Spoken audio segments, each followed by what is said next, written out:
दिसतीया भारी नेसुनी साडी, काळजाच पाणी पाणी करतीया पोरही. आता क्यूट वाली गावरान बोली, खट्याळ थोडी माझ्या काळजाची चोरही. थोडं माझ्या पिरमत पड तू ग बाई, खुळ्यागत झाला मन तुझ्याच पायी.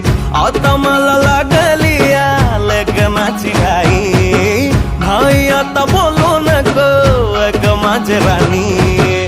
होशील का या बठ्याची सोबर घरवा